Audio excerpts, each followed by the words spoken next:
It's once again MLB season, and Ty and I are about to lay out the dynasty booms, busts, and bold predictions for 2022. It's time for Dingers. This is Dingers, way more than fantasy baseball. We keep it real when we talk and knock it straight out the park. Let's see the stats. What's the average draft position? What kind of plays you making? Check the wins above replacement. Check the lineups and the points. This I gotta see. What's your path to victory? Are they aiming for a dynasty? Get points going head to head. Please don't do me no favors. We're always watching waivers. Ain't no minor league. This is major. Yeah, Dingers. Let's go.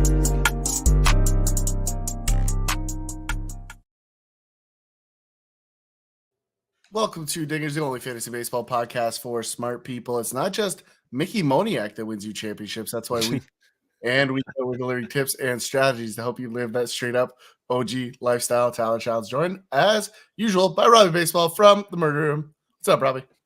Nothing. I was noticing that I was moving my hands a lot in the intro, and I realized that I do that every time. And then in my brain, I'm like, stop moving your hands, and I can't. So I've picked up my first pennant that I won way back in 1990, because that is how long I have been winning pennants, and I'm going to add to it this year. That is North Bay Baseball Association T-ball, baby. Thank you. The center of the universe of competitive baseball, right there, ladies and gentlemen. North Bay. That's right. Ontario. But no, time good. I'm excited. I'm ready to go. I had a fantasy baseball commissioner meeting before this, which, if you're saying what, yeah, that's right. That's how serious I take this, because we want to make the league as good as it can be. And rather than just sending texts back and forth or, chat stuff, I said, let's just do a little Zoom meeting. Let's get together. And then I said, can somebody please organize a Zoom meeting? I don't know how to do it. And, that I was immediately exposed for the fraud with technology that I am, Ty. But yeah. I did get our screenshot. I did get our episode laid out. You've made it pretty, but I got it set up for us to go through all these names tonight. So how are things with you? I know you said you're sore from your golf. Yeah, I played some golf today for the first time in a while. Used some muscles that were like, hey, yeah, we do things. And we're feeling it a little bit right now, but that's okay. I'm excited. It's baseball season. What's not to be excited about? If you're listening, you feel the same way. So let's get into it, Robbie. And before we do, let's get into it. A long time ago, someone decided to put stuff in glass bottles. In some of these bottles, they put juice or milk, and that was stupid. Today, only alcohol and a few other products remain in the containers from the gods. It's time for beers and bourbon, because good advice only comes in a bottle.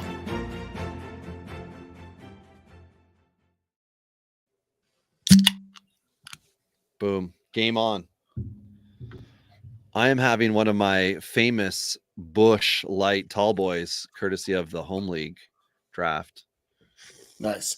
I have it's opening day, so Basil Hayden, it's the way to go here. Right. I will say this. There was this new howler thing that I found at the LCBO that claims to be a bourbon and apparently has some sort of affiliation with the UFC. I don't know the background, but it was awful. Like maybe the worst bourbon I've ever had in my life. It hits you with this. I feel like that's a Dana White one. I think it is. And it hits you with this like cinnamon flavor. I can never remember the name of the one that tastes like cinnamon hearts. I don't know.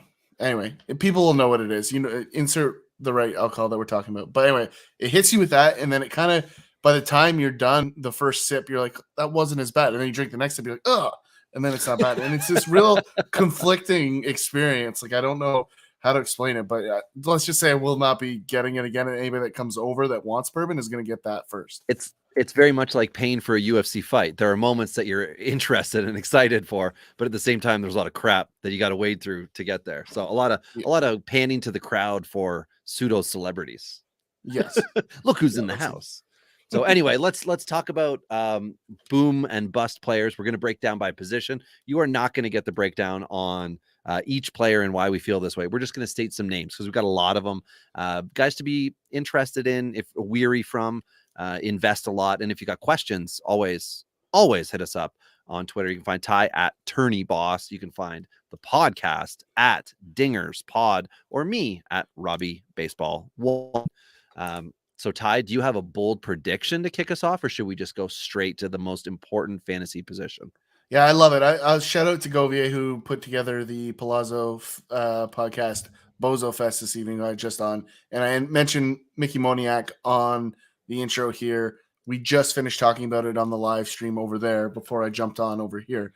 I think Mickey Moniak is the starting center fielder in Philly, and on that Bozofest with a bunch of other analysts, they all were saying limited at bats, but I don't believe Matt Vierling is going to steal those at bats.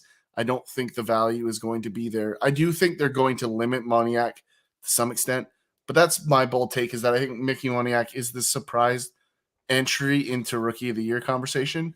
I also love Joe Gentile throughout Cooper Hummel, who you and I are both into as well as a Rookie of the Year candidate. I also like. So outfield, I think, is an interesting category right now, and I like both those guys. Maybe we'll save that to the end, or maybe we won't. We'll find out. But let's start, Ty, where you can win or lose your fantasy championship. And of course, I am joking because we're talking about catchers. The bus for this year, we'll just list it off here. We've got bus candidate submitted by me, Alejandro Kirk with Toronto, Mike Zunino. And the reason why he's a bust, guys, is he was a top 10 catcher last year. Bust candidate, Perez with Kansas City. And Ty, I don't understand this. Bus candidate Higashawa with the Yankees. Higashioka. Well, I guess close. I busted that name. Yeah. I don't like Higashioka just because I think there's a little bit of pop there, but I just don't think the consistency is there versus some of the other options. I think it's that simple. What I wanted to do was trap you, and I've been trying to all spring training. It was brief, but I was trying to do all spring training by saying, but he had a great spring. And you know what, Ty? He had a great spring, and he is on my boom list for catchers. And the boom list, for some reason, Ty, you have written in Alejandro Kirk. I have Jorge Alfaro with San Diego. That's my big guy. That's my big boom guy out of this group.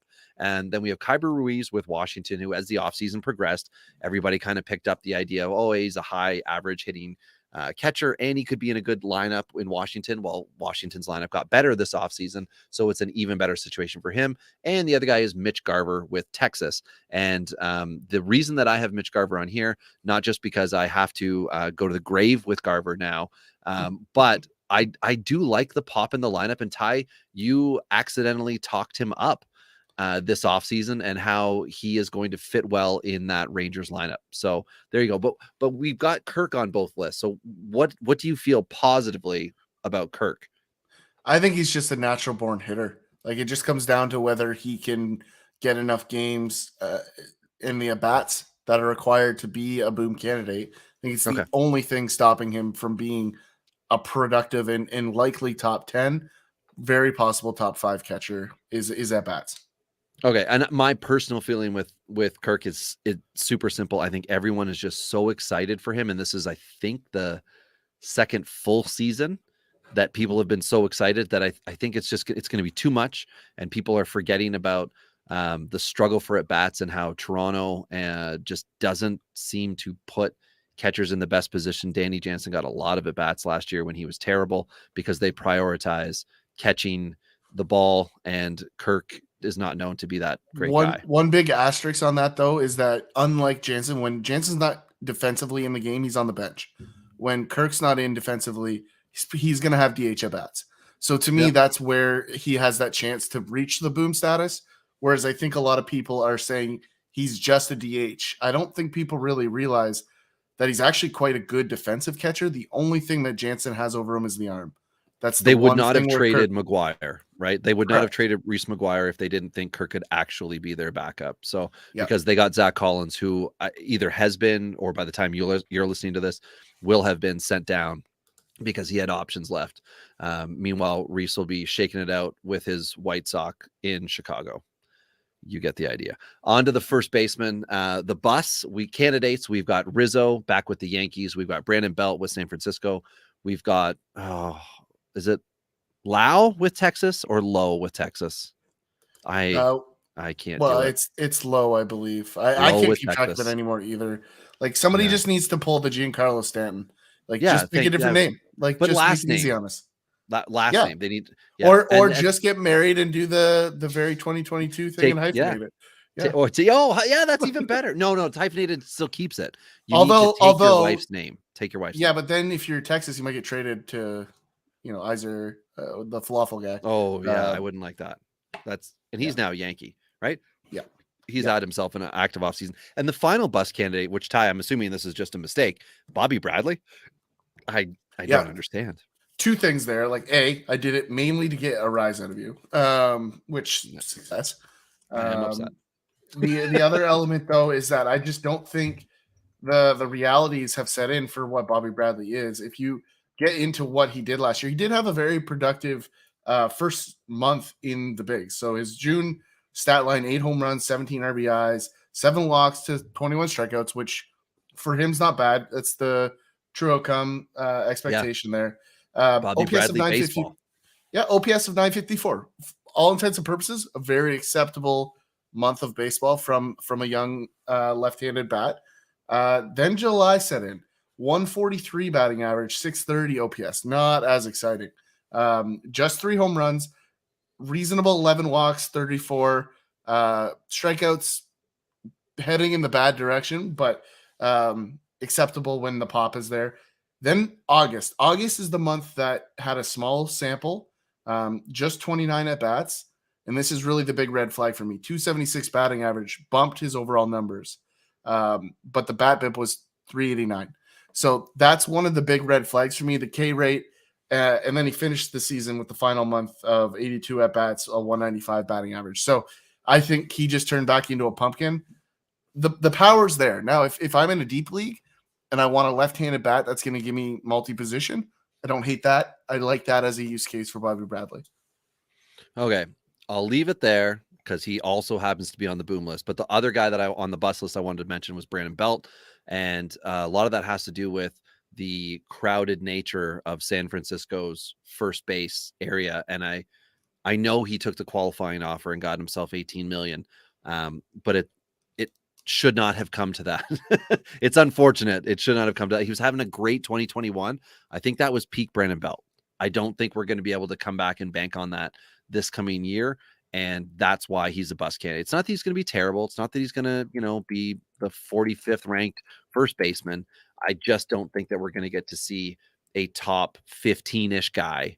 And that's what I think a lot of people are expecting. They're thinking he's in that teens, right? But 13 to 15 kind of ranking where you can safely roster him or be your corner infield type guy.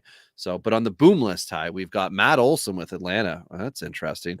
Rowdy Tellez with Milwaukee, Keston Hura with Milwaukee, Frank Schwindel with the Cubs, and Bobby Bradley with Cleveland. And the Cleveland bet with Bobby Bradley will be very quick. We did discuss it in the offseason, the fact that there's a way in which he can be a better player. Now, Ty discussed the results on the bust, and I'm talking about the fact that he will be a better player in 2022 than what we saw in 2021. The progression of him as an MLB player, I think we'll see a better Bobby Bradley than we did, and that's one of the reasons why I think he's a boom. Also, no one cares about Bobby Bradley outside of 20 plus team dynasty leagues, and even in those leagues, I bet you there's a real 1 in 10 teams in a 20 team dynasty league is starting Bobby Bradley, and it's probably because something went wrong elsewhere. He is not looked at as a starting first baseman generically in fantasy baseball leagues, and he's looked at as a power bat. So if he can improve his game elsewhere, average and things of that nature, and if the BABIP can be high, that means he can get on base quickly or move around the bases quickly. I like the idea of Bobby Bradley just surprising people this year, hence the boom. Schwindel had a great 2021. I think we're just assuming he can continue to do it. The Cubs lineup is not trash. They're okay. Keston Hira, it's half joke because he's already boomed once his rookie season, but he did have a great spring, Ty. He had a great spring. Now, why don't you tell me a little bit about Rowdy Tellez? I don't think anyone knows him or has ever heard you speak of him. Yeah, it shocks no one that's a regular listener that he's on my boom. I just think he's a good hitter. I don't think beyond May Hira is going to split at bats with Talise. I do think they're going to run out a bit of a platoon to start the year. I will admit that, but I do think we still see a gross number of at bats. And the best thing that happened to Rowdy Talise this year is that the DH was added to the NL. And I think that's where Hira spends more of the extra at bats, because I think Rowdy's a pretty good first baseman, and I think he'll play on the defensive side over Hira, in my opinion. Fair. Now, Matt Olson, you got him on the boom list. Are you thinking he's just in a better lineup and there will be no, 40 plus dingers? Is that the idea? Like, you're seeing a progression from last year here? Yeah, I just think he learned how to hit last year in a way that makes him not just a 40 home run guy, right? Which is what he was kind of trending to in Oakland. I think he learned how to be a better hitter. And yeah, I think Atlanta's a better situation for him than Oakland. The ballpark's better, the team's better. And you and I are both huge fans of Alex Anthopoulos. When he makes these kind of moves like he did here, and he chooses a guy like Olson over Freeman, to me, that is a giant, like, he knows something we don't. And if you look at Alex's track record on player acquisition, it's a pretty good. So I'm sounded a little Italian there. It's a pretty good. Yeah, I mean it's you like the pizza? It's pretty good. Yeah, I mean at the end of the day, like Olson he's great at baseball. No one's surprised by that. I think he is a dark horse for NL MVP. I really believe that. Okay.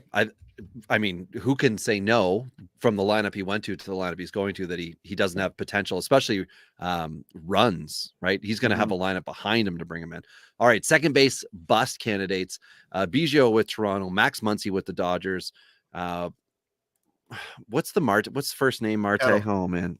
Ketel Marte. Thank you. With Arizona, and Jonathan India with Cincinnati. So Ty, you have to have put India on 2021 Rookie of the Year, but I want to give you a break on that. I'm going to say Ketel Marte is on this list for me because I think expectations, very much like Alejandro Kirk, just too high. Too high in that lineup around him is not going to be able to produce at the level to give Marte anything outside of a big average. And he's going to have to work so hard to get his runs up above, 75.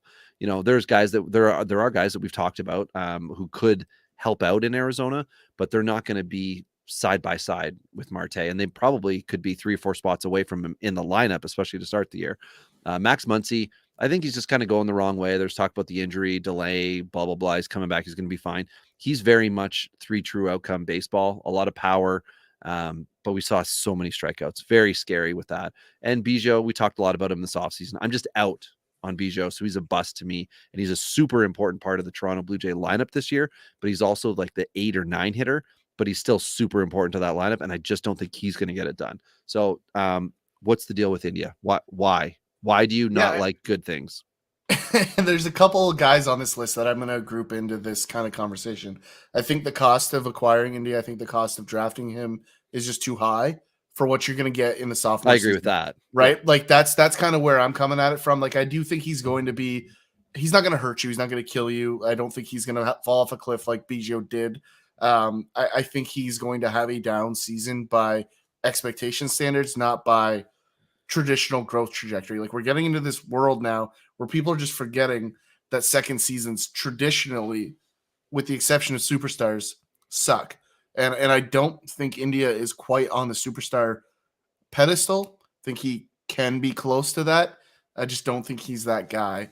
And I do expect a small regression. And again, like the following year, I'll probably be back in on him. But where we sit today, I see a little bit of a bust coming in this year. I think anyone that's expecting 80 runs, 80 RBIs from India is going to be disappointed, or a 280 average. Let's just keep using 80s. I think that's the issue, is that if anybody who's got that expectation is going to, you're right, be disappointed. So some boom candidates here. Adam Frazier with Seattle. Jazz Chisholm with Miami, and I could have put him at shortstop, second base, whatever, it doesn't matter. Nick Magic Madrigal, still going to try to make that nickname work with the Cubbies.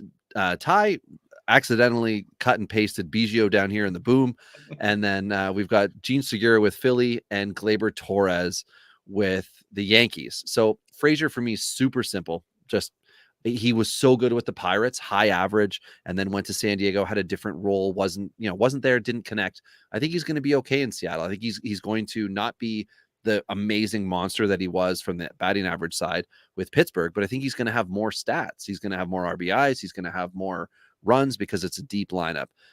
Chisholm, I think, could just be a top 15 guy, Ty. Like, he could be just a beast. And I'm saying could, because we know what he can also become, which is like an 0 for 20 guy 1 week and then a 15 for 30 guy the next. It could be really frustrating to have Chisholm, but he could also win you weeks, and those guys are big to have. Madrigal, we got to see what happens as he comes back. I'm hoping the Cubs bring him along slow, but nobody likes him, so I can always say he's a boom. He's always a boom candidate because the average will be 300 put in the bank. So you got the other three, Biggio, Segura, Torres. What's up? What's up? Yeah, I mean, for me, Biggio's the opposite of India. Like, I think the value for him has just fallen so far.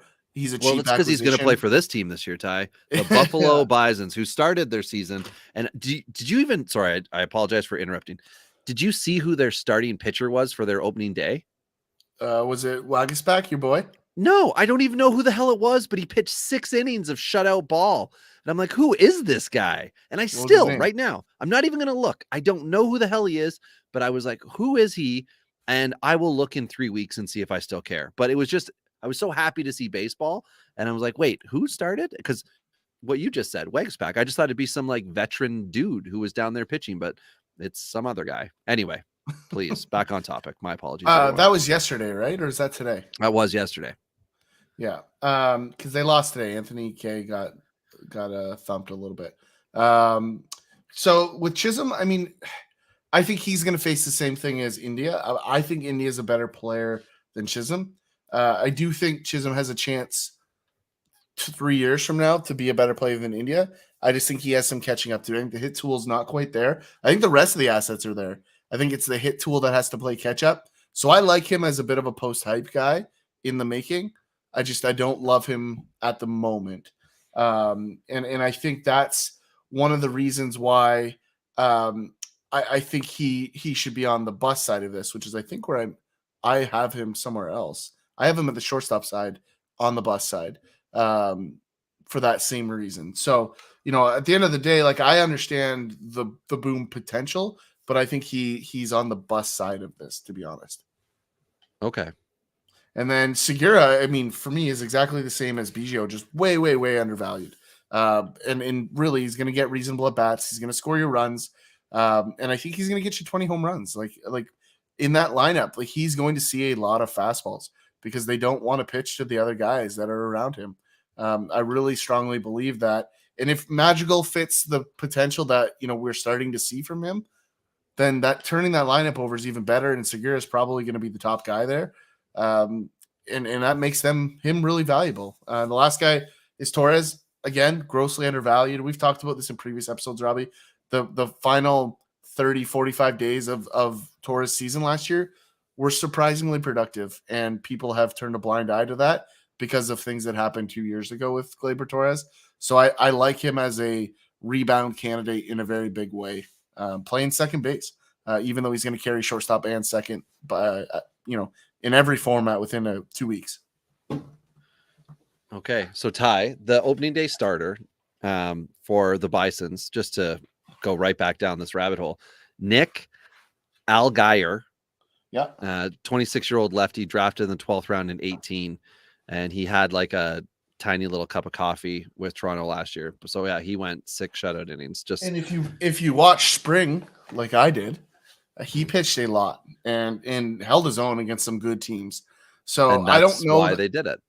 I don't know that he carries any real value to the Jays. I do think he's a trade candidate as an SP5 type guy, and I think he could be reasonable. I think long-term, he's a good 7th inning guy. I think he's like an Adam Aller type, right? He can be good and help you to get a trade done. He's not necessarily going to be the guy you trade for. He's the guy who's part of the deal, who makes you feel better about making the deal. Yeah, he's a little redundant in Toronto because he fits the Tim Meza, Taylor Sasato, like look, feel, pitch type. So I think he's going to be really valuable to somebody that doesn't have that. The Jays are just deep in that type of pitcher, so I don't think he fits for the Jays. Okay, we're going to move to shortstop now. To your point about Torres, You have him as a bust here in shortstops. I put him at second base because we talked about it before that you liked him to be a second baseman. So I had put him in for you. But it turns out you actually say, no, he's just not going to be doing that at shortstop. So bust for shortstop, Wander Franco with Tampa Bay. I know everybody. Carlos Correa with Minnesota, Glaber with the Yankees, Lindor with the Mets, Hassan Kim. What? Hassan Kim with San Diego on the bus. You I are stuck him in. dirty pool. Jazz Chisholm on the bus side for shortstop. We probably just should have kept the same position. You also added Wander Franco a second time. I don't think he's going to be that bad. He's not a double bust. And then you've got O'Neal Cruz with Pittsburgh, who we got to expect 250 at bats, 300 at bats from Cruz this year. Franco, I think it's obvious, right, Ty? He's just too young right now to do what everybody wants, but he's going to be a very good player. He's just not going to be your top 10 fantasy guy this year, possibly if ever, right? Well, and Carlos it's Correa injury issues. Yeah, I mean, Franco, I think for me, like there's a guy we're going to touch on in the next position that I think he follows a similar career arc and very similar to what you and I have talked about him over several years. I just don't think he's ready yet. The big thing, and this is the thing that if you own Franco, you need to pay attention to this season, is the splits.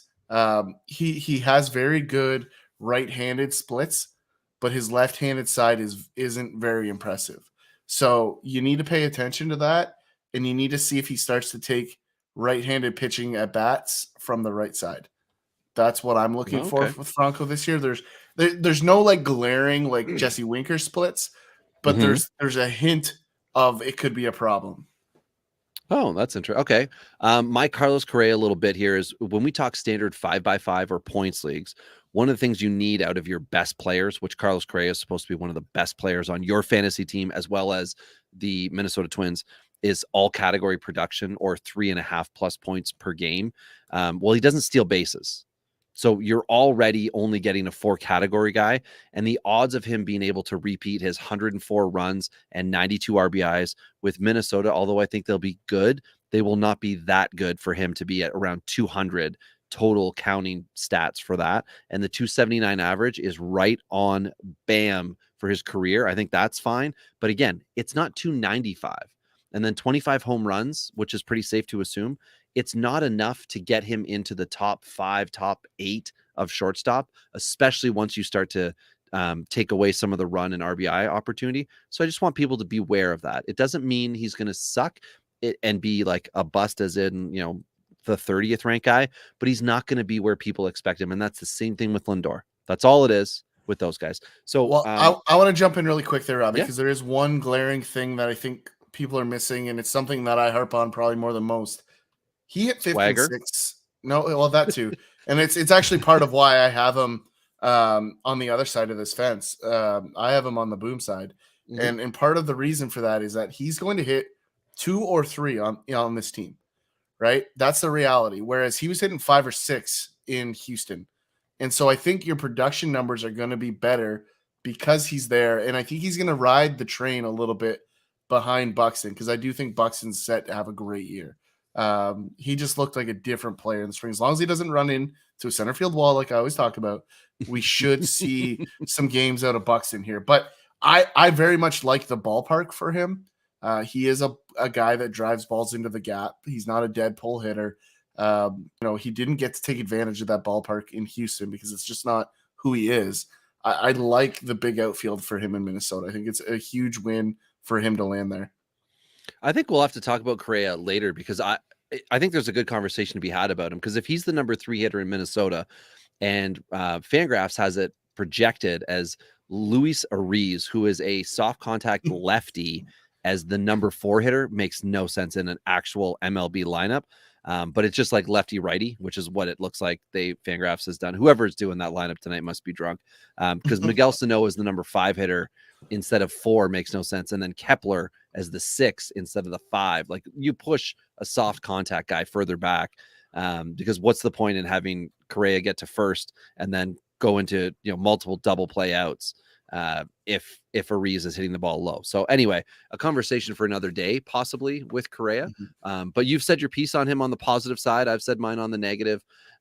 Chisholm, what is the big concern for you with Chisholm? Like mine with Correa is a lot of injury and underperforming teammates. What's your deal with Jazz?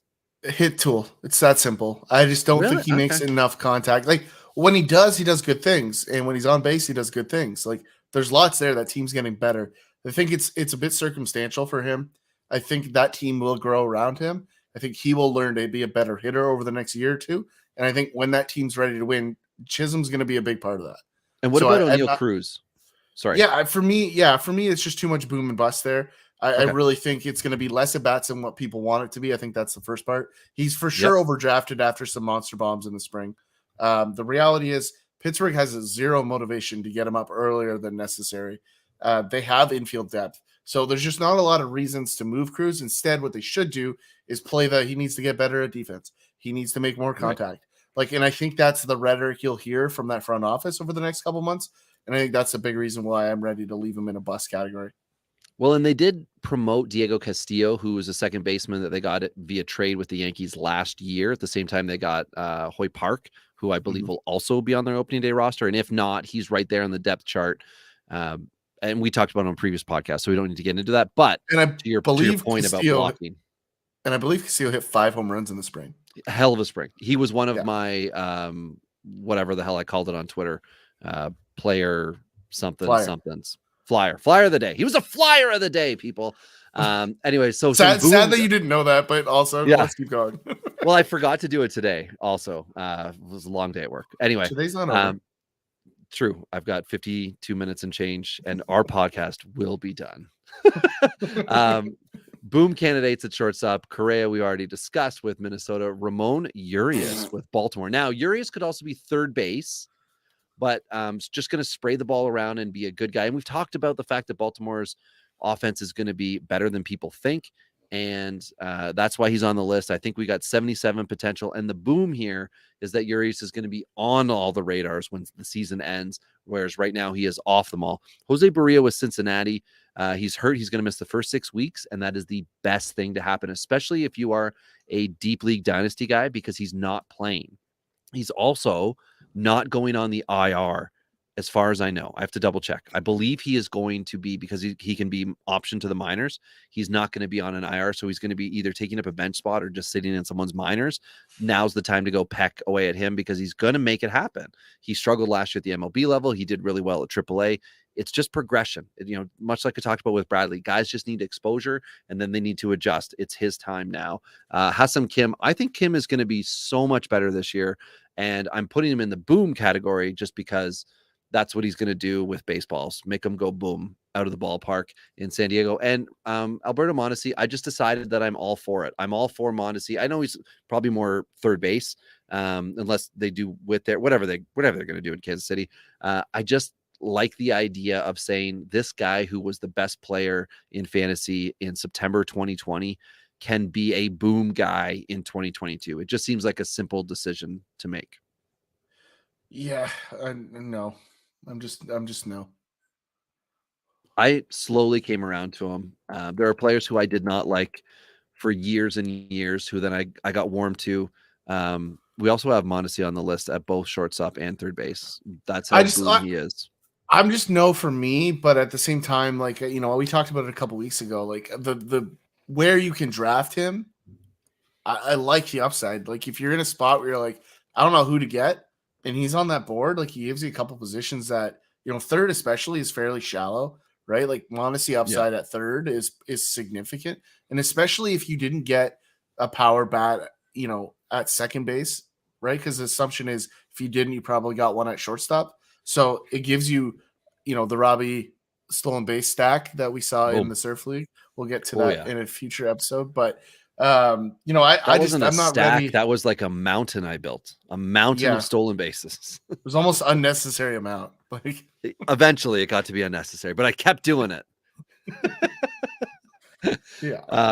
Yeah, no, we'll have to dive into that in a future one. When we get to third base, let's just go to third base right now. The boom list is actually shorter because we did have Mondesi on it. The other guys on it are Gio Urshela, now in Minnesota, although it looks like he's batting ninth. That's to start the season.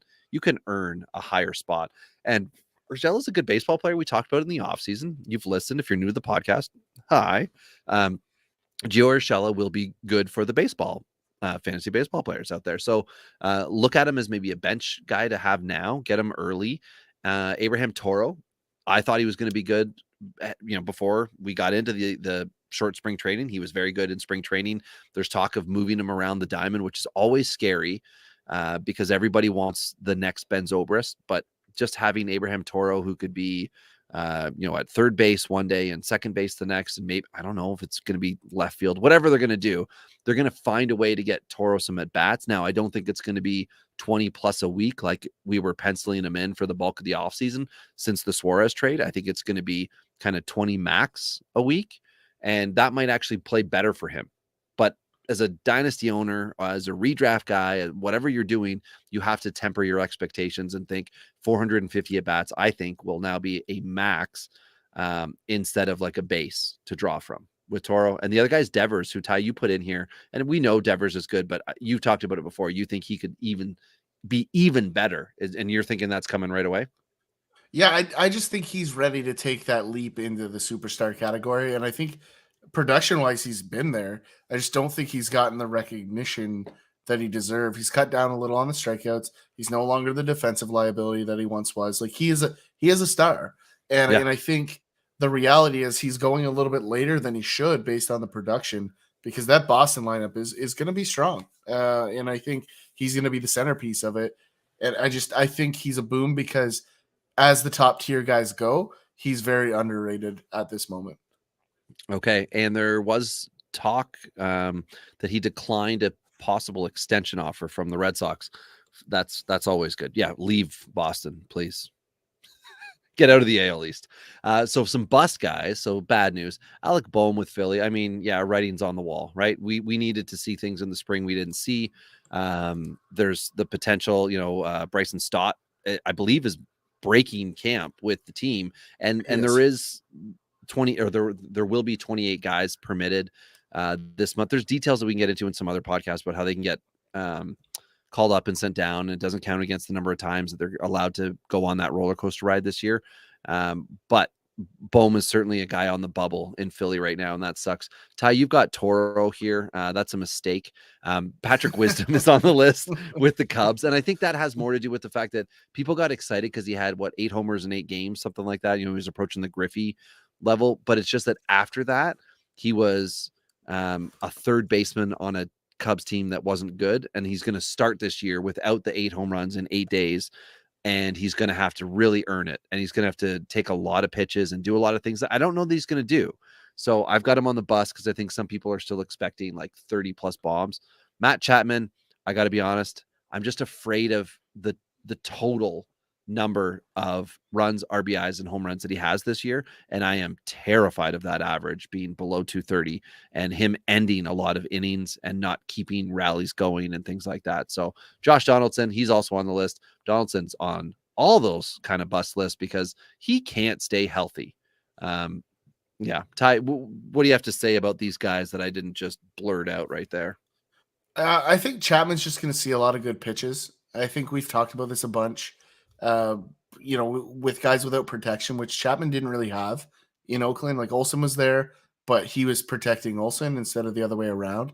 So I really think at the end of the day, that's going to be a conversation that will come up a lot this season, is that we saw Bo and Teoscar benefit from being behind Semyon and Vladdy last season. And I think you're going to see that similar expectation this year with Chapman. He's that guy at the back of the bus that's going to be on with 2 or 3 or up with 2 or 3 guys on. So I think it'll be hard for him to be a bust. I'm still concerned about the batting average. I think that's the obvious one, but he played hurt for a good chunk of last year. I'm safe to assume that we're going to see a batting average bump, but the power's there. The power didn't go away, right? So I really believe he's ready to kind of step out of that shadow that he was in Oakland, and wouldn't be the first time the Jays took a guy out of Oakland and made him a good third baseman. Not that Ooh, Chapman isn't, but he right. definitely doesn't get the offensive attention that maybe he can potentially deserve at the end of the season here. All right. So moving to outfield, it's a long list. So I'll state the names and then Ty, you can go. Busts, Luis Robert with the White Sox, Seiya Suzuki with the Cubs, Andrew Benintendi with Kansas City, Christian Yelich with Milwaukee, Austin Meadows with Detroit. Oh, that's a tie list. Charlie Blackmon with Colorado, Cedric Mullins with Baltimore, Tommy Pham with Cincinnati, Bellinger with the Dodgers, Grossman with Detroit. What is your deal, Ty? And Acuna with Atlanta. All right. I need to know the Meadows. I need to know the Grossman justification. Pham, we've talked about it before. Pham is on the way out, and going to Cincinnati is not ideal. Like, yes, there will be home runs, but it's going to be home run, strikeout, not take walk, and crappy average. It's just getting worse for Pham in my mind, not better. Stolen bases, he's got to I come out like of nowhere. Pham I like Pham in deep leagues, but not so much in Okay. anything that's under 20. But the rest of the guys that you kind of mentioned, Meadows for me, lefty stick in Detroit. Like, that lineup's getting better. He played hurt for a good chunk of last year, still hit 30 bombs, right? Like, the power is very, very real for Austin Meadows. And I think it's a buy low opportunity because people are like, why did he get traded? He didn't have a great season last year, even though it wasn't that bad. Oh, it was fine. The problem too, Ty, and sorry, I didn't want to interrupt about it, but you're hurting my feelings, talking negatively. They trade him and then immediately give a 2-year, $19 million extension to a plug like Manuel Margot. Oh my God, what an insult to Austin Meadows. Who would have Yeah, made but more than that? that's just they needed to secure the guy that will play when Kiermaier's hurt, more or less. Of course. Yeah, That's just expensive for them. That's all. I'm still not understanding why they wouldn't consider Meadows at first in Tampa. I Right. mean, what the process of who they run out there makes no sense to me. This is some. I have a guy in my office that is a huge Tampa Bay fan, and he sent me a GIF the other day, and it was just like dropping something, and it was basically how the Rays treat players once they reach arbitration. And that's really what this is, right? A bit of a salary dump. Now they have a plethora of depth in the outfield that they don't really need Meadows per se. Detroit does. Detroit does need a left-handed power bat, and they got it. And I think that's a good fit for Detroit. And I think they have enough right-handed bats that they're going to be able to platoon the situations where Meadows maybe has some exposure. And there's only 2 lefties in the projected starting rotations in the AL Central, which I forget who posted it on Twitter, but I saw it. I'm not going to take credit Yeah. for it, but I can't remember who it was to give them credit. And one of them's Dallas Keuchel. So there's the potential that Meadows could have fun. But as you've talked about a lot, the weather needs to be warmer in Detroit for that to occur also. Yeah, but there is a short right field porch in Detroit. Like, right center, no good, but Meadows is a dead pull guy. So there's an interesting opportunity there for him to take advantage of that shelf that Miggy has been hitting Oppo tacos to for several years now.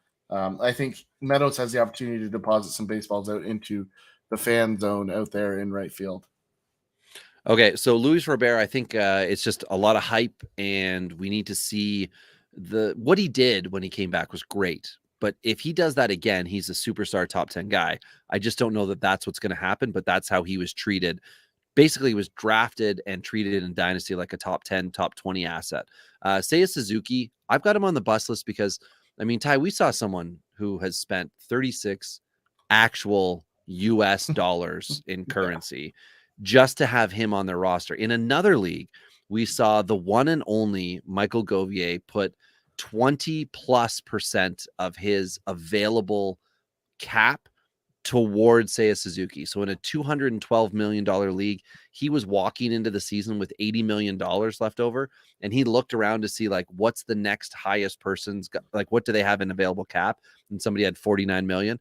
And he's like, all right. And he bid $49.25 million of his cap to get Suzuki as a free agent signing for just this year. So there's a lot of weight going towards Suzuki, but there's also, like you've talked about, Ty, a lot, a learning curve that he's going to have. And I don't know that he's going to come out swinging and hitting. Benintendi just keeps getting, like, bumped up 5 runs, 5 RBIs every time I hear someone talk about him. I just think he's getting up to be like an 80-80 hype guy. I don't think he's an 80-80 guy with 25 bombs. No way. No. Yelich has just been on the decline. So he's on the list. Blackman, exact same thing, on the decline. If you're in an OBP league, ignore what I just said. He'll be fine for you. Cedric Mullins, 30-30, probably his best season ever. I don't think he's going to repeat it, even though Baltimore's going to be good. What he did as an individual ball player was awesome in 2021. That's probably the peak. What's the deal with Belly?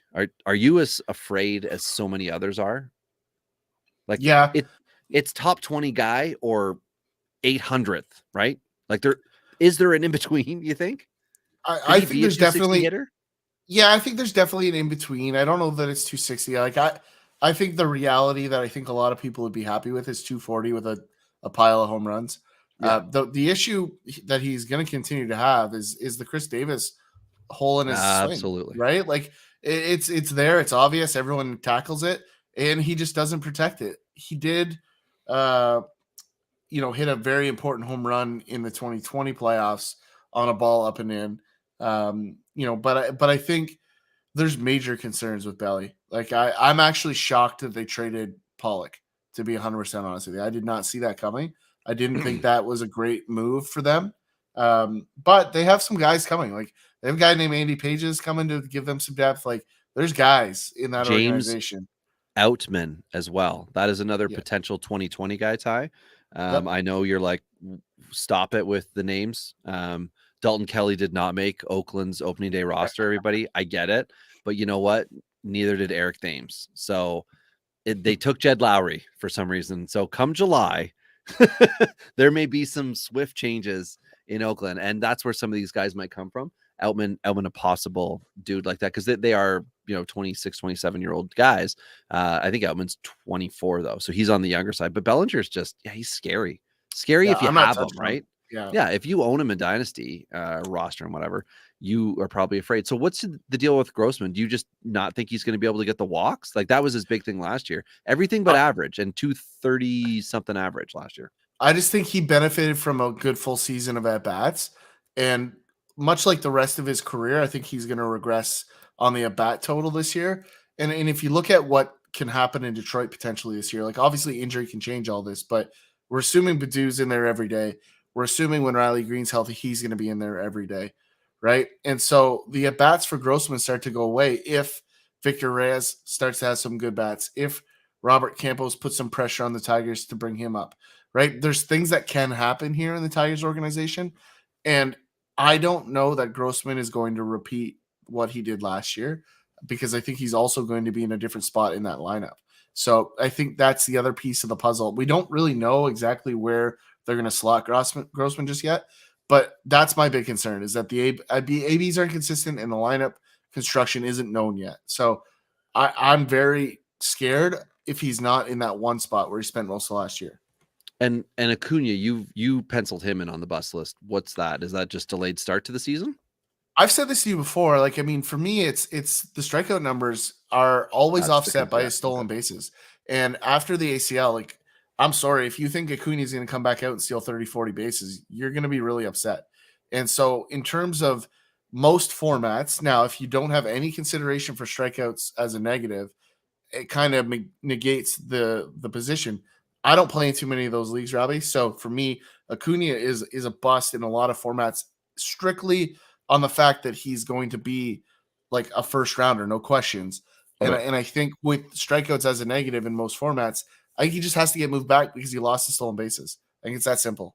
So outside 5x5, and well, actually, sorry, because of the stolen bases, in counting 5x5 as well, you think he's just not going to have that much production. Okay. Yeah, I think Devers over Acuna for me, production wise. Yeah, I agree with that, but I think okay. When I am accepting the home league trophy next year, during that ceremony, I will look to you and wink, and that will be an Acuna wink. That will be because he puts me over the top in September. He's still a great baseball player. It's just you're gonna spend a lot on him. That's all. It's that simple. Okay, so Ty, here is a minor league player that I just want to give you the stat line to, and I want you to tell me what you think. Last year in 414 at bats, he had 90 runs. He had 18 home runs, 54 RBIs, 63 walks to 139 strikeouts, 23 stolen bases, a 266 average, and an OBP of 379. What do you think of that player? Pretty good. Yeah, counts some Interesting. categories. I'm pretty excited about it. What do you got? That's James Oatman with the Dodgers You're still in on that? high A and double A. I'm just letting the people know that there's a line there, and I think that it's possible we could see Outman later this year, the 24-year-old, and I'm all right with that. he's got like Dustin May looking curly locks, so you're going to be into that. Let's talk about some booms, just like Outman will be with the Dodgers. We got Chris Bryant. I mean, that's an easy one, right? He went to Colorado. Chris Bryant's an easy one. Jake Fraley with Cincinnati. It looks like he might be the fourth outfielder, but you've got Pham, you've got Naquin. You've got possibilities for Fraley to earn at bats. And if he's going to steal bases like he did in spring training, holy potato. I am all over that. I'm saying Robbie Grossman. And if we get like a 15-point average bump, I'm not saying that's happening. I'm saying if we get it, we are going to be some happy dynasty fantasy owners here. Hunter Renfroe, we talked about him in the offseason, all the power, all those men on base in Milwaukee. Ryan Mountcastle, this actually, Ty, could be a legitimate boom year for Mountcastle, where we see 30 bombs again. We see a lot of runs, a lot like 85 runs, 85 RBIs. It's up to him to have that high enough average and OBP to catch the eye, to get inside all the top 10 lists. I absolutely think that's possible for him. Well, and then it's just a matter of, is he going to be the first baseman or is he going to be the outfielder? And he played more in outfield last year. He's going to be first because Mancini's on his way out, right? Like this will be the last Trey Mancini Baltimore year. But the big thing with Mountcastle is that he hit 198 in April/March last year, right? Like if you remove that, he had a pretty good season. Yeah. And so that's really the big thing. He did get a little tired down the stretch, but he hit 8 home runs in September, October, and he spent a lot of those facing Toronto, who was red hot down the stretch, right? So, that is the other piece of that puzzle. I think they played 3 series in September against Toronto. So, definitely hurt him against that team down the end. But Mountcastle for sure is a boom, like not even a question for me. Yeah, Akil Baddoo, we talked about it immediately after the season last year. All of his stats were just under the line at which you would say, well, he could be this guy, because he didn't have, he had 14 of this and 12 of that. And everything now looks like it could be 2020 plus. And if he leads off with Detroit and he's got all those boys behind him, running him around the base pass, it could be a really high run total for him. Grichuk, who he Colorado. Could be is Dexter Fowler. That would be a good comparable. What Dexter Fowler? The one the that younger, we liked? The younger one. The younger one. Yeah. That would be awesome. Yeah, that would be great. Grichuk moved to Colorado, and it was an awesome move for him because every day at bats, and we should see an average bump in addition to all the other plus Colorado things. So boom candidate there. And Stephen Kwan did make Cleveland's opening day roster. We talked about him a long time ago, and then a little bit more as the season kind of came up. It looks like this is just going to lock in a decent average guy. It's a matter of the rest of the things that happen around him in Cleveland. And now that we know Jose Ramirez is hanging out for at least a little bit, that's a good thing for Stephen Kwan. Harrison Bader, I'm a master baiter. I enjoy Harrison, and I think we're going to see some good fun things outside of his Instagram, where it's either talking about his t-shirts on his website, or just weird pictures of him. There was one where he was on a concrete like gargoyle, and he was on top of the gargoyle, and they like had 4 photos of him like slowly zooming into him on there. So he's a personality. Yeah, can we just start calling him Harry Bader? Is it too soon for that? We'll see. Is he not old enough for that transition? Imagine if he was teammates with Reese McGuire. Oh my gosh. Oh my gosh. Yeah. Anyway, Mickey Moniak with Philly, who Ty you kind of led off the show with, talked a little bit about that. And then you got your boy, Cliff Frazier. Yeah, I just think there's lots here. I think he's going to hit 2 or 3 in that lineup. And I think Chicago's really trying to see if they have a guy that can be a centerpiece. Like he's shown flashes of it. There's no questions. Oh yeah. Like it's there. It's just whether this vertigo eye thing or whatever he had somewhere in between those 2 things. Concussion, vertigo. He had a lot of health issues last year. Yeah. And it looks like he'll be platooning with Ortega. That's for now. And then Jason Hayward's mixed into that, and Ian Happ is, switch hitter mixed in with that. Like the bench for the Cubs is weird at the moment. Gomes, VR, Frazier, all bench bats who I think fantasy owners are expecting to see big Yeah. things from this year. So, well, and I just think, especially in your deeper leagues, like Frazier's still really cheap, right? Like go get him yeah. for cheap. And someone, if you're in a third year or fourth year of a league, probably spent way too much on him and would love to get rid of him and probably pay a little bit if you're in a contract scenario. So, that's what I did, Robbie. And in a couple leagues, I got him at a discount to do that. So I think this is the year where you reap some benefits from that. So pitching, Robbie, let's get into it because there's some good ones on this list. All right. Start with booms or busts? Let's do with the booms because I think there's some really good debate on the bust side of this one. Okay. So the booms, we've got Dylan Cease with the White Sox. We've got Alex Wood with San Francisco, Sandy Alcantara with Miami, Michael Kopech with the White Sox. What? And Robbie Ray with Seattle. So Ty, who do you want to touch on here? Yeah, I mean, for me, Ray and Kopech, I'm gonna have on more on the bus side. Like I've talked about Ray in the kind of mirage of a success that he was last year. Like I just don't think the eliteness that he portrayed, the Cy Young caliber arm, is that guy. Like I think he's an SP2, especially in Seattle. I think that kind of keeps him there. I would have had him as an SP3 if somehow he stayed in Toronto, but I do think that's where he really lies. So as long as you're owning him under that pretense, I'm good with that. But if you think he's going to repeat Cy Young and you paid Cy Young prices, I think you're going to be disappointed. I mean, Kopech rocks a man bun. That's an automatic out for me. But he's a reliever. Like, I'm sorry. He's just not a starter. He was a reliever. Like, you know what? He is going to end up as a 5-inning guy, Dustin McGowan, if you will, Robbie. Like the guy that just could never get over that hump. Had all the stuff in the world. Like nobody will argue that Kopech doesn't have phenomenal stuff. Throws it ridiculously hard. It's there for the taking. I just don't think he can get out there and give you a 6 strong on a consistent basis. And I think that really hurts the White Sox.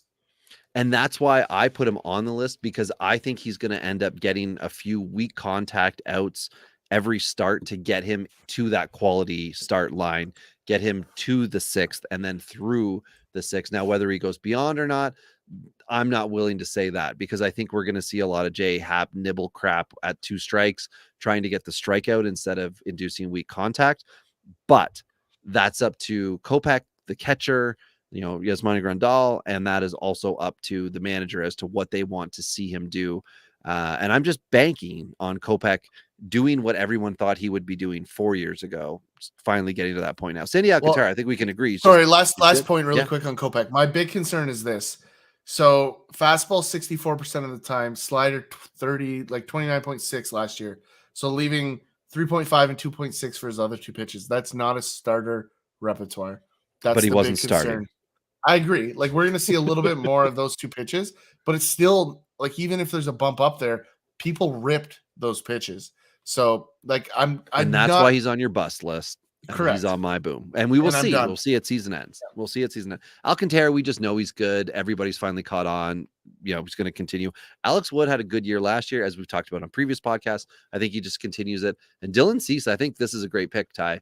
Dylan Cease absolutely 100% could be like the Giolito of that 18-19 year, whatever it was that we talked about, where it comes together. And if you got to get that good luck early or short innings stuff, to get late into games. This could be the year that Cease really breaks through on that side. He had a sneaky good year last year. Like I think for me, it really just comes down to, can he bring the whip total down? Right. I think that's really where, he had a 1.25 last year. Right. So I think the strikeouts 226 was elite, right? In just 165 innings. Like that's pretty good. So I'm with you. I just think that whip is the thing he's got to get under control. All right, for Bus, we already mentioned Kopech. We've got Flexen with Seattle, Thor with the Angels, Eflin with Philly, Ryu with Toronto, Gosman with Toronto, Rodon with San Francisco, and Kershaw with the Dodgers.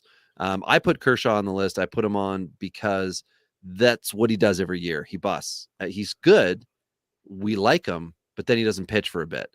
And that's why he's a bust. And that's why he's somebody who I only have rostered in one league. That's our home league. And it's because it was between him and Trevor Bauer. And I ended up drafting Trevor Bauer anyway, because I am a glutton for punishment. But that's the deal with Kershaw. It's not that when he's pitching, he's going to be bad. I don't see him doing the Madison Bumgarner thing. I just see Kershaw again having health issues, and that's it. Yeah. I mean, Kershaw with 160 innings is still elite. Oh, 160 innings would be amazing. He's not going to do that. Yeah. I think he'll be closer to it than people think, to be honest. I actually pretty much disagree with this entire list, Robbie. And this is where you and I clash more than anywhere else, is on the pitching side. There's no questions here. Rodon's a guy I've been in on forever. I've always liked Rodon. I told everyone there was still a good pitcher in there. Everyone's like, no, you're an idiot. Why are you holding on to him? Why are you valuing him so high? Well, we saw why last year. I think we're going to see it again this year. The ballpark there is great. San Francisco does great things. He's looked good in the spring. All the things lead to success for Rodon right now. Injuries always the concern with him. It always will be. That will never go away because he had such a rough start to his career. Gausman, I really like his stuff. I just don't think if you buy Gausman for the purpose of he's an SP1, like if that's the mentality you're walking into any Gausman scenario, you're just wrong. He's an elite SP3. He is a reasonable SP2 potential. Like that's the Gausman window. So anything above that or below that, I think is just a mistake. I agree with you on that. He had a crappy second half of last year also. And the park that he was in is the one you're talking about, Rodon going to and having success. Gausman was not great. And he has had periods where he was not good also. And I have concerns with him coming to Toronto and going back up against the AL East, where the parks are going to be a little tougher. Obviously, he's not in Colorado like he was in the NL West, but he does have to go into, various homer domes at different times in the year. I just think it's going to be a tough slog, very much like it has been for Hyun-Jin Ryu, his teammate in Toronto. And Ryu is a real obvious one. He still has 2 years left in Toronto on that 4-year, $80 million deal. It has not looked great outside of 12 starts in 2020, which is the reason I think a lot of people were like, oh, wow, he's so good. And he was for 12 starts in I think 2020. both of these guys had something really interesting. Again, I forget where I came across this info. So if someone's listening that knows, please tell me so I can give them some credit. But one of the things that I saw was the Ryu ground balls last season peppered third base. And we know how bad Kevin Biggio is defensively at third base. It was painful to watch. Very much like watching Lourdes Gurriel play left field in Toronto. But having Chapman there, for me, automatically makes Ryu better. Automatically. And Ryu doesn't give up a ton of hard contact. He needs his defense to be there for him. So Toronto's defense is significantly better than it was this time last year, right? It just is. And so I think that bodes well for both Gausman and Ryu. But I will say this, like Gausman didn't give up a huge amount of home runs. He probably will in the AL East give up some more. But he's also getting a little bit better. Last year was the first year he really peaked out on innings. And I think that gives him a chance to build off of that because he threw 186 in 2017, 183 in 218, and then fractions of that in every year in between, and then 192 last year, right? So if he can stay healthy, which is a concern, then I think he could be good because he had 227 strikeouts, which is more than Dylan Cease, Robbie. That's a big number. Yeah. But he pitched more than Dylan Cease, and he had a 2.81 ERA, which is not how he actually pitched the rest of the year. He was like a top 10 overall fantasy guy, I think, at the All-Star break. And I remember being like, how is he still doing that? Like, I remember, I mean, this is a 4th overall pick, a decade ago. This is not somebody who had no expectation and came out of nowhere. It's just that last year was his best year, and now he's moving into a harsh environment. And I feel like a lot of people are going to struggle just with the Jays rotation in general. For some reason, because Yusei Kikuchi is in town and Pete Walker, when sober and not driving, has made some good decisions with pitchers. I don't think that means, Kikuchi's going to all of a sudden be this amazing ace. And like Barrios, who once traded, was good in Toronto, but Gausman, Ryu, Kikuchi, that's not all awesome, and I'm not really excited about it, but the collective adding Manoah into that mix too is good. It's just not like terrifying me if I'm an opponent. As a Jays fan, as somebody who overanalyzes the team, I have concerns that Gausman's going to have an ERA closer to 4 than 3, And when that happens, that means, balls are falling into the outfield. Whereas I agree with you on the infield defense. It should be good. That's the But SP3 comment, though. I yeah, think that's where he is. And that's as long as you understand that, then he shouldn't find a bust. As long as you're not buying him as an SP1, which people are, right? That's where I think he does belong absolutely on this there. list. Yep. Eflin, I kind of agree on this one, Robbie, but I will say this. We didn't get to see a full season of Eflin throwing his cutter last year. The early returns were really good, but I actually think introducing the cutter hurt him. So I'm interested to see if he can bounce back from that. I like him to be a sneaky good sleeper, but he also carries bust risk. So I don't want to take that away. To me, he's like Steven Matz last year. He might get out of the gate really well again this year, but as the year goes on, he's just going to become less and less impactful for fantasy owners, but he's going to continue to be rostered at an extremely high rate. So he's a bust for me, although I did draft him in the home league because I'm hoping for a hot April from him. I think he could follow Wheeler, to be honest, like in terms of career Yikes. trajectory. Oh Like my I think he gosh. could. I just watch it. Like I'm saying, there's enough You there. I've love watched. too many players. That's the I problem. love guys. I love guys that no one else does. That's my crutch. Well, I happen to know a streamer who loves him also.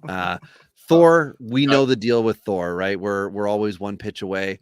I just don't think he's got enough for a full season after what he's been through recently, but he is starting to, like, because we're getting close to that season, right? He's starting to get elevated, and the spring's been decent, and all that crap. And then Chris Flexen, people are just expecting further progression. I think what we got last year from Chris Flexen was awesome and overachieving, and now people are starting to get a little greedy with what they think they can get out of him again in 2022. So there's also a little SP5 thing that I did here for us, Ty, because those were kind of the higher-ish dudes, but now we've got more of a range to go with. Some of the lesser loved, so to speak, guys, or more for us dynasty guys out there. The busts on this list, Ty, I know you're going to be upset with the first one. Shane Baz with Tampa Bay. Follow that up with Corey Kluber in Tampa Bay. We've got Nestor Cortez with the Yankees, Chris Paddock with San Diego, and Steven Matz, who I just mentioned, all as busts. Matz, exactly what I just said. I think Matz might start this year okay, but as it goes on, he's just going to fade. That's Matz. Baz is a bust because I don't think Tampa Bay is going to give him 20 starts, but everybody is penciling 20 plus in for him. And I think we see 19 or less. And that is going to be the reason why. He's just not going to provide fantasy value. And that's what we want. And people are thinking Corey Kluber is magically good, but he is still Corey Kluber, who has not had a significant inning load since 2018 and has not been good. Outside of 9 innings in one start last year with the Yankees, he has not been good since 2018 either. So Paddock's not even in the rotation right now, and Nestor Cortez is just going to get lost in the fold with the Yankees. Just for fun, Steven Matz doesn't even come up on Baseball Savant. It is 404 not found. So did not find the player. Page error. Yeah, he gone. Baz, looks like you have connectivity issues, it says. so Baz for me is an ace. He's just there. He had arthroscopic surgery, so he's going to be missed the first probably, let's call it quarter, just to be safe. But I think he's going to be absolute dynamite down the stretch for the Rays. So if you don't have him, use this surgery as a chance to buy him, because I don't think most people really realize how good this guy is yet. And I think you need to buy him. Chris Paddock, interesting. He's in the rumor mill right now. It sounds like there's a trade that's about to go down between Minnesota and San Diego. Taylor Rogers going to San Diego, Paddock being the centerpiece going back. I think that makes Paddock better being in that ballpark in Minnesota. He needs a new look. And I think he needs a new pitching coach. So San Diego's not going to get any more out of him. I think that's a good opportunity for him to take himself off that list. I'm with you. As of right now, he belongs on that list, but I do think just a wrinkle in that comment. On the boom side, Robbie, I'm going to jump in here because I want to cover the only guy I have on this list, because I don't have as many booms this year that I think are locks. Like I got a couple breakout guys that I like more sleepers. Mm-hmm. But a guy that I do like as a boom is Adrian Hauser in Milwaukee. I think way late draft value, way super cheap. I paid $0 in one of our leagues, Robbie, the other day to get him. Super happy about it. I just think he's very underappreciated. The only thing he's lacking is the strikeout numbers, right? I love these guys because I usually draft strikeout guys all over the place. So for me to then squeeze in a guy like Hauser to just give me that padding of some of the other stats. Love it. I think it's really good. The guys on this list, Robbie, make me lose sleep at night that you added to this list. And, this is what's great about our show is that you always disagree. But these are guys that at the end of the year, I'm always like, how is that guy good? Right. And there's a lot of guys like that on this list. The one guy I'm going to disagree with before you get in there, and just repeating what I said before, Tristan McKenzie. I just don't see him being the elite guy that everyone thinks he is. He can be serviceable. He can be SP4. He could be SP3. I just think people still believe he has the prospect shine to be an SP1. I don't think he'll ever reach that. That's just my honest take there. Okay. The player I have rostered the most in fantasy baseball headed into this year is on this list as a boom, and that is Chris Bubik. I have him in 6 leagues right now. Chris Bubik, everybody. Terrifying. And I also have on this list Ranger Suarez, because although everyone was excited at the end of last season, as the offseason wore on, he's just become like less and less and less valued, which is fine. But it made him on the SP5 boom as opposed to the SP1-2 boom here. Patrick Sandoval, obviously the AL Cy Young front runner at the moment with the Angels, is on my list. Tristan McKenzie, likely runner-up for the Cy Young with Cleveland. I just think we need Tristan McKenzie to be ready for a full 30-start season, and we are going to get maybe 5-6 stinkers in there, but we are going to get 12 to 15 amazing starts, and then a whole lot of that good, solid 5-inning gets through, opportunity to win the game at the end from McKenzie, and that's an opinion. That's what they call it, an opinion. And then we've got a couple of kind of shots in the dark here. Taylor Wells with Baltimore. I actually thought he was going to be the closer, and we talked about him a little bit as a potential closer. And then during spring training, it worked out that, what he's going to do? He's going to be a piggyback starter, and piggyback starters could become Marco Estrada. However, Wells has Ks for days ability, so I like that idea. And Adam Aller, Adam Aller, is that right? Yeah, with Oakland. Yep. He was traded this offseason not in the Manaea deal. What was his deal with the Mets? Bassett. Yes, Bassett. Yeah, starter related. So he looked like a AAA type guy, and then it looked like, oh, maybe he'll be a bullpen swingman. And then Manaea was traded to San Diego, and now it's like, well, you were potentially the SP5. Now it looks like he will be the SP5, and there's no reason why, at 27 years old, they're not just going to run him out there as long as he's decent. And that's why, again, flyer, boom, I like it. So RPs, Ty, we've got a couple. Right? Did you want to say something? Nope. No, I don't have any. Okay. We've got a couple on the bus side. Doval with San Francisco. It's already kind of been done, right?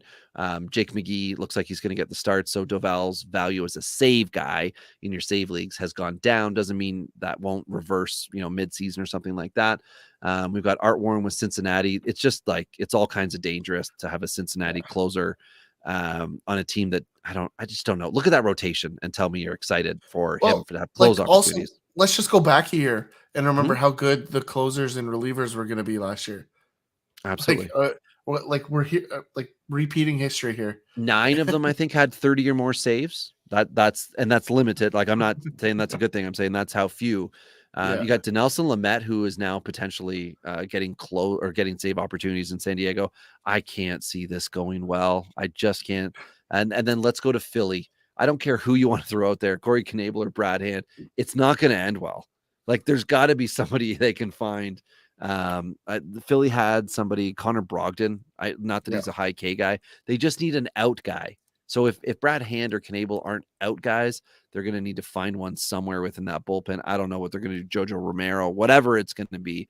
I have a lot of concerns with each of these people on the bus list. Sneaky guy that people forgot about there, Robbie, is Sir Anthony Dominguez, who's coming off an injury. So it could be a sneaky. He'll I don't know if he's opening the season on the team, but he'll be relevant this year and could be a sneaky pick there. Okay. A bold take for me, Ty, is that the list of booms are all going to be in the 30+ save club, and one will be in the 50, one will be in the 40.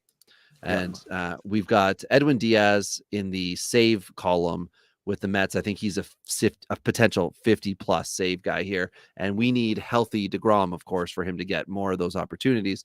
Alex Colomé, yeah, I know, with Colorado. Colorado's just going to put up runs, and Colomé is like the Grant Fuhr of closers. He will have an ugly-looking line, but the most important category for Colomé is going to be saves or wins, however you want to look The at number it. of people that He's just going to went, get "Who him. the hell's Grant for Who's Grant Fuhr?" Fuhr? On the Fun fact like, for all the hockey folks out there: Grant Fuhr married my childhood next door neighbor's sister, and sweet. got married Twice removed. in their backyard. So Grant Fuhr and a whole bunch, like Al McInnes, a whole ton of like Mark Messier, actual NHLers were all in my hometown when I was like, I don't know, 12, 13, something like that. It was like watching the peak Oilers and shit all there for this wet. Anyway, great time. So Grant Fuhr, Alex Colomé, level. And then Paul Sewald, who I've also got with Seattle. I think he's a 40 save guy. People are not sure what's going to happen in Seattle. Well, they weren't sure last year. And as the year went on, Sewald just earned it. And I think he's going to be given that role earlier this year and lock it down. And then Ty, you have added Detroit's closer, Gregory Soto. Yeah, I mean, the stuff's very real. Like Slider, batting average against last year, 138, 095 on the four-seamer.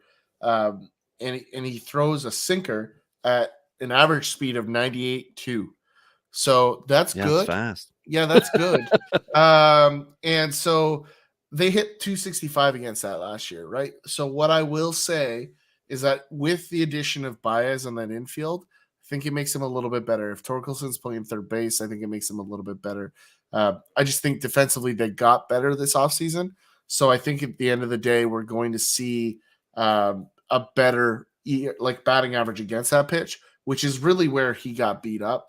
And I think you'll see that whip come down. I think the strikeouts will get just a little bit better.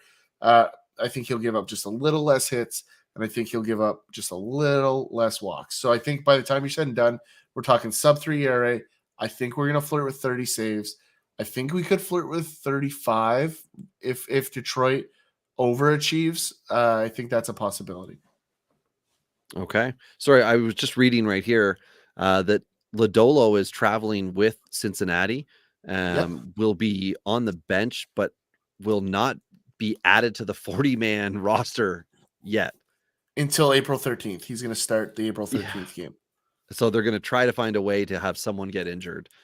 They're trying to wait to so trade weird. Castillo is what they're doing. They're just buying time. That's interesting. Yeah. I was actually only looking at that because in one league where I'm trying to acquire Bubik, I was looking at the rest of the guys' rotation. And obviously, because Bubik's amazing, he's the best pitcher the guy has. So I was just thinking about that. Anyway, Ty, you have added sleepers to this list. So why don't you tell the fine people who you think they should be not sleepering on? Well, we talked about Moniak. That was an easy one for me. I think people are actually sleeping on Moniak. It's the first overall pick. Somebody obviously got excited about him somewhere along the way, and I agree with that. But this is a 6'2", 200-pound guy. He's learning how to hit. And if you watched his progression, even this spring, and I talk about it all the time, like spring training stats don't matter. But what happened this spring is you saw progression. He hit 6 home runs in the last 10 days, basically. And he did it, guess where? Left center field. He's a lefty stick. To me, a 23-year-old kid that's going Oppo Taco is notable, and it's something to get excited about. And everyone's like, oh, he's not going to get at bats. Like, who is taking those at bats away from him if he's producing in center field? Is it Matt Vierling? Probably not. Is it Odubel Herrera? Probably not. Is it some other guy that we don't know about right now? Probably not. Right? Moniak is the best defender of that group. I think he's going to get the time. And I said this to you, Robbie, in 2020 when he came up for that little cup of coffee at the end of the season there in Philly. Like, I saw some things then in terms of their approach, similar to what I've talked about with Joe Adell. I just think there's a smart hitter there, and I think he's just 23, and people are already giving up on the guy, and they don't know that he's actually good yet. And so I think you got to be there. We've talked about Christian Javier, Robbie, enough. I think regular listeners are going to know. Yeah. He's going to be a starter in Houston at some point this year. If he's not right out of the gate, we don't for sure know that just yet. But he has some split issues that people are worried about. That's just opportunistic. He's got to get in there. He's got to do it. The guy that I think is almost bordering on team post hype, Robbie, here next on my list is Matt Manning in Detroit. I think we've talked about some of the arm angle changes and some of the mechanical things that he's went through over the past couple of years. I think he's had got lit. We've seen a couple good performances this spring. I think just based on value, and this is really probably more so for dynasty owners than anybody in shorter term formats. Like Manning for sure is a buy right now. He's undervalued. People are not as excited as they were 2 years about him. 2 years ago, Oh about my God, he was the best pitching prospect the Tigers had over Mize correct. and Skubal and even Turnbull when that was Oh man. So now's the time to go buy him, right? And these are the guys that I like to go buy and go target. I'm going to be in on them. I recommend that you are. And the last guy that I think is really, really underappreciated is in Tampa, catcher of all things, and that's Francisco Mejia, a switch hitting catcher to boot. He's going to steal late game at bats, Robbie, off of the bench because he can switch hit, because he plays defense at the catcher position.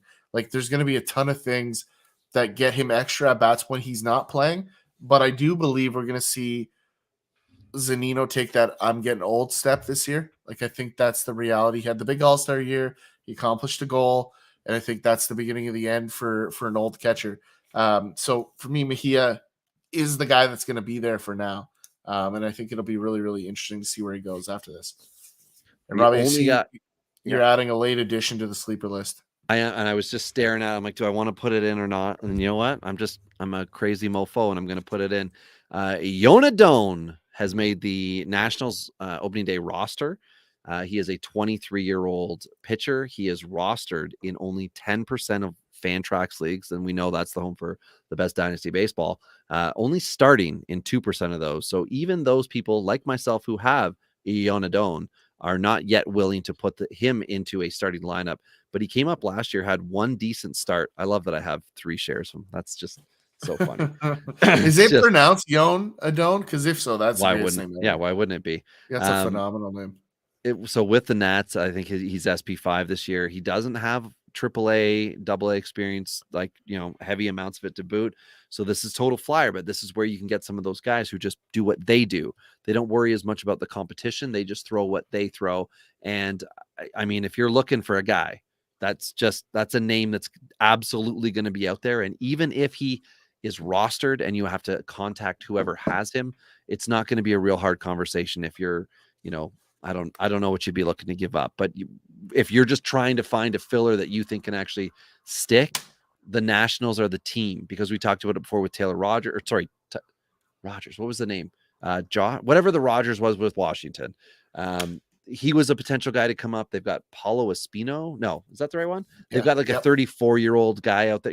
He can stick. That's all I'm trying to get at. It's like he could stick around in this rotation. So he's no Anibal Sanchez, just saying. Who's also in that rotation. Yeah, he is. I got shares all over the place of Anibal. I think I have 3 shares of Anibal Sanchez this year.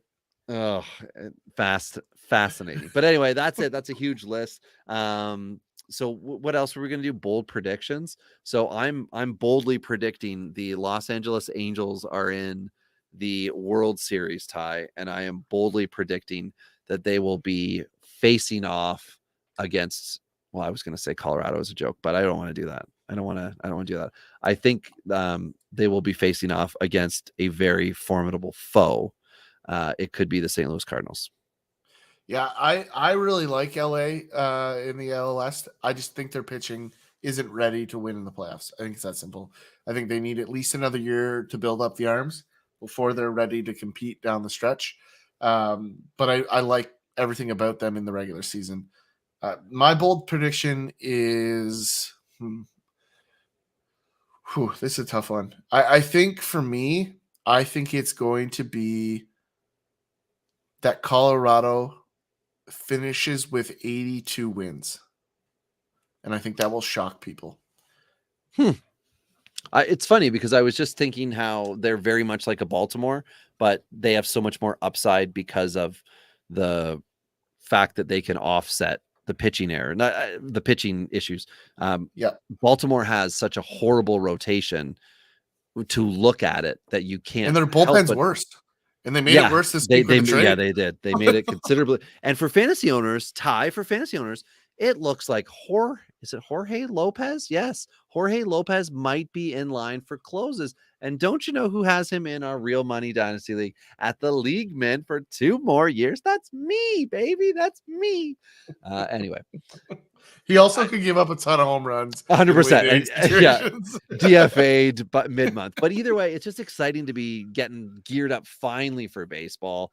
The games that count, the stats that we need, it's all great. All the XWs can set aside because it is now time to put your money where your mouth is and get fantasy baseball results. Oh, I love it. Yeah. Also, yeah, I love it. It's baseball time, ladies and gentlemen. Let's get after it. Tell us what you're ready for this year. We want to see some bull takes. Hit us up at DingersPod on Twitter. But until next time, it's Rob and Tyler here on Dingers.